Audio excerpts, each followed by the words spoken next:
Na mpendwa mtazamaji na msikilizaji, ebane subscribe na kucomment na kushare linki. Leo tuko na mwenyekiti Bwana Abe Mael Kinua na atakwenda kutuambia mengi zaidi yanayojiri kwenye shirikisho lake. Mwenyekiti, za saizi unaendeleaje? Namshukuru Mungu, tunaendelea vizuri ndugu mtangazaji. Ndio. KC1 imekuja kwenye ofisi zako kutaka kujua mengi yanayojiri, maana walio wengi wanakwenda kuongea yale wasiyojua, lakini kupitia wewe tutajua mambo mengi zaidi na zaidi. Sasa leo sijui utatuambiaje kuhusu maendeleo ya upande wa soka. Asante sana ndugu mtangazaji. Kwa majina naitwa Abe Mael Kinua, rais wa chama hapa kambi ya wakimbizi Nyarugusu. Ni kweli swali nzuri la kuhusu maendeleo ya soka kwa sasa. Mimi nashukuru sana. Soka sasa hivi lina maendeleo mazuri. Kwanza tuanze na kuna darasa la makochas, walimu, wataalamu wa soka. Na hao ndio wanafanya mabadiliko ya soka mara kwa mara. Kwa hiyo tuna darasa hapa kwa makochas wote kwa ujumla. Na maana kwamba kuna waliosomea grassroots preliminary, wakasomea pia DSNC intermediate. Pia hao tayari wameshasomea DSNB kwa makocha hususan wa daraja la kwanza. Lakini kwa sasa mafunzo yanaendelea kwa daraja la pili, makocha wa daraja la 3 na 4 na wanawake pia. Kwa sasa wanasoma grassroots na maana preliminary. Na hiyo ni moja ya maendeleo tunayo hapa kambi ya Nyarugusu, kujaribu kuandaa vijana ili kukuza vipaji vya vijana wetu hapa kambi ya Nyarugusu. Lakini maendeleo ya pili ni kuhusu marefaris wetu, ni kwamba tunaendelea kufanya recyclage, tunaendelea kujirudia kwenye yale walioyasoma ili wajiweke vizuri. Na hivi karibuni kuna mafunzo tunayoandaa kwa watu watakaojitokeza na kutaka kupiga filimbi hapa kambi ya Nyarugusu ili tuboreshe zaidi na zaidi soka letu la hapa kambi ya Nyarugusu.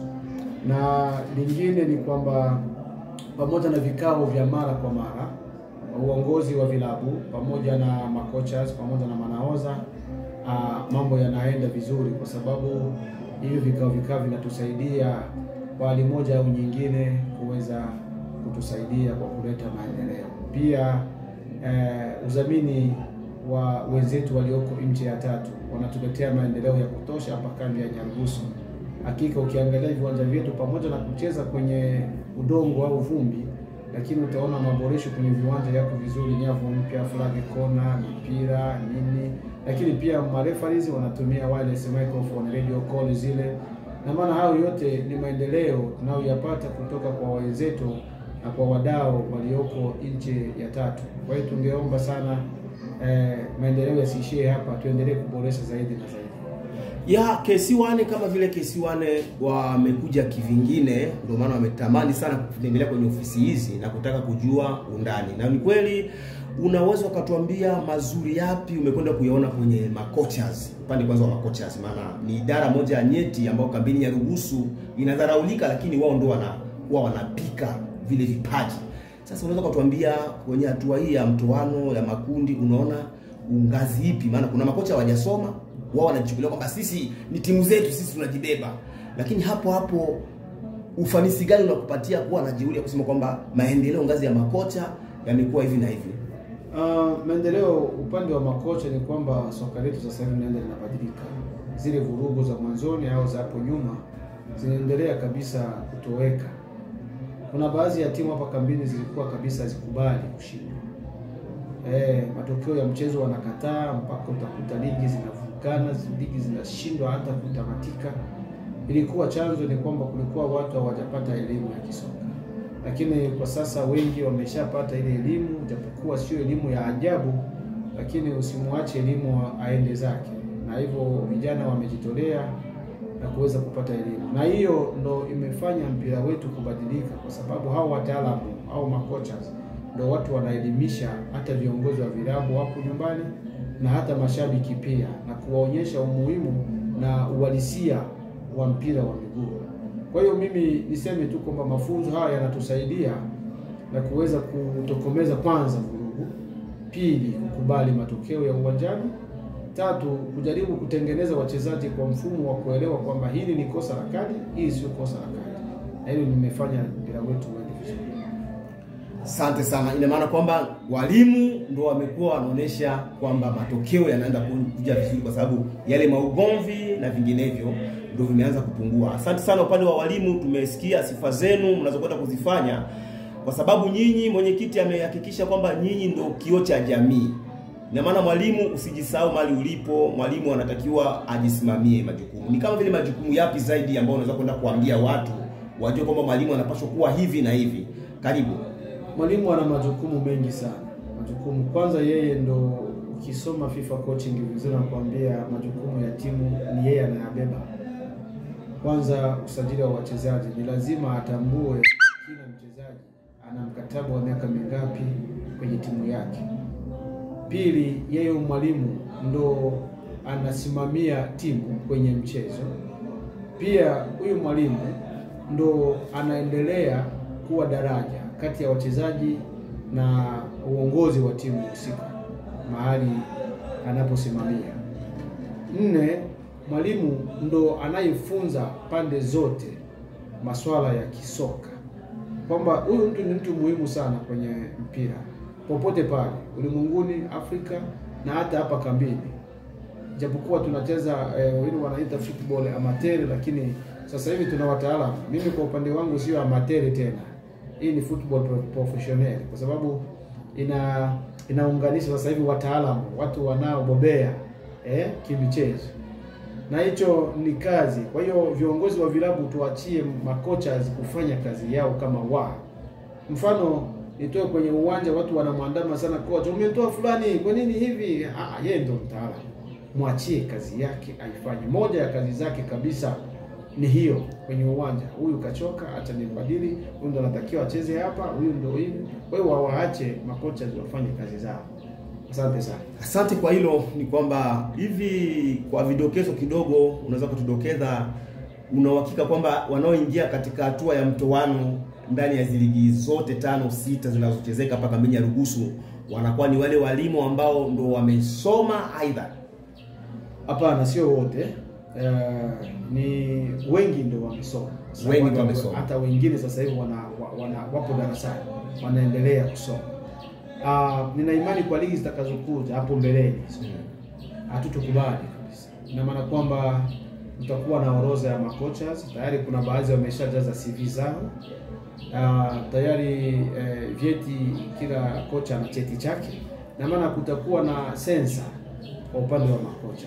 Naamini ligi zijazo, daraja zote, hata wanawake, ikiwa una cheti cha shule hautusimamia timu. Hiyo nimehakikisha kabisa kwenye media. Okay, mtazamaji na msikilizaji, mwenyekiti ametuweka uwazi. Mwalimu, kama makini, usijisahau, kwa sababu ukasema kwamba mimi sijasoma na niko kwenye uongozi, ila mwenyekiti amehakikisha kwamba kutakuwepo sensa. Na kingine kikubwa zaidi, mwalimu, wewe utambue kwamba wewe ndio kioo cha jamii. Timu ikuachie majukumu kama alivyoongea mwenyekiti. Maana sheria zote za soka ziko kwenye ofisi hii ya AFREN. Na huyu ndiye mwenyekiti kaongea pointi wa kuachia majukumu ya kufanya sabu, wewe ndio unahusika nayo. Mwenyekiti amekupa matumaini hayo, na tumai kwamba KC1 inatambulika ulimwengu mzima. Itakwenda kuongea, itakwenda kuonesha umuhimu wa mwalimu ni nini. Na nafikiria mwenyekiti wetu katuweka wazi. Na amehakikisha kitu kingine ni kwamba bado kuna nafasi, asilimia kubwa timu zinafika kwenye mtoano ni walimu wengi wanakuwa wamesoma. Unaweza kukutana na mwalimu mmoja aidha wawili. Okay, mwenyekiti, ni kwamba tumekwenda katika maswali yetu mawili matatu. Pointi hii ni mojawapo ambao tumekwenda kutaka kuiongelea zaidi, lakini natumai kwamba katika siku zijazo KC1 itakuja hapa kutaka kujua mengi zaidi ndani ya ofisi. Lakini pia vile vile sijui kwamba unaweza kutupatia, unaona changamoto zipi kwa sasa zinazoisumbua kambi yetu ya Rugusu? Unataka watu waelewe kipi zaidi? Tupe zile changamoto tunakwenda kuziona. Ni kweli ndugu mtangazaji, kuhusu changamoto, mpira wetu wa kambini bado kuna changamoto kadha wa kadha. Kwanza kuna baadhi ya mashabiki wanaingia uwanjani bao likiingia. Hiyo ni changamoto, bado tunajiuliza tufanye nini. Na bila kushirikiana na wadau, ina maana hatuwezi kulitokomeza hili. Kuna baadhi ya makocha wanalalama kwamba na kweli sio makocha tu, hata mimi nikiwa uwanjani huwa nalalama muda unapotea kwa ushangiliaji wa bao, unachukua dakika nyingi. Kwa hiyo timu iliyofungwa inazidi kuumia kwa kupoteza muda. Kwanza ni changamoto moja kubwa ya watu kuingia uwanjani na kushabikia. Lakini changamoto ya pili, bado zile dawa hadharani zinaendelea. Sababu utakuta hata golikipa anaweka dawa, anachimba uwanja, anaweka dawa, sijui mabeki, mastereka wanaenda kutupa dawa golini. Sasa unakuta bado taratibu hizo hazijafanyiwa kazi na timu na uongozi husika wa kilabu. Kuna changamoto nyingine ya kugusa waamuzi. Timu kwamba huyu ndo ametunyongea, huyu ndo kafanya hivi, baada ya mchezo wanamshambulia muamuzi, au katikati ya mchezo wanashambulia muamuzi. Hizo changamoto zinatuumiza sana, hususan sisi uongozi wa chama. Kwa hiyo na pia kukosa vifaa. Kosa vifaa hapa kambini ni jambo la changamoto kubwa. Tunaumia baadhi ya vifaa. Angalia ofisi ya rais wa chama, hata kompyuta hamna. Hata printer, hata nini. Naona vichapisho mpaka tuharibu hela nyingi sana. Kwa hiyo changamoto hizo tukijaribu kuzidhibiti, mpira wetu utaboreka na tutarudisha kabisa heshima ya soka ya kambi ya Nyarugusu. Kwa hiyo niombe watu kwamba tuelewe, tutokomeze na tuachane na hizo changamoto ili mpira wetu uende vizuri. Okay, vizuri sana mtazamaji na msikilizaji. Haya yalikuwa ni machache kutoka kwenye media yetu ya KC1. Wamekwenda kutuambia, wamekwenda kutuonesha na umuhimu wa soka tumekwenda kujua kupitia mwenyekiti. Changamoto zote za soka kambini ya Nyarugusu zinahusu mwenyekiti Abemael Kinwa. Hilo ni jambo kubwa.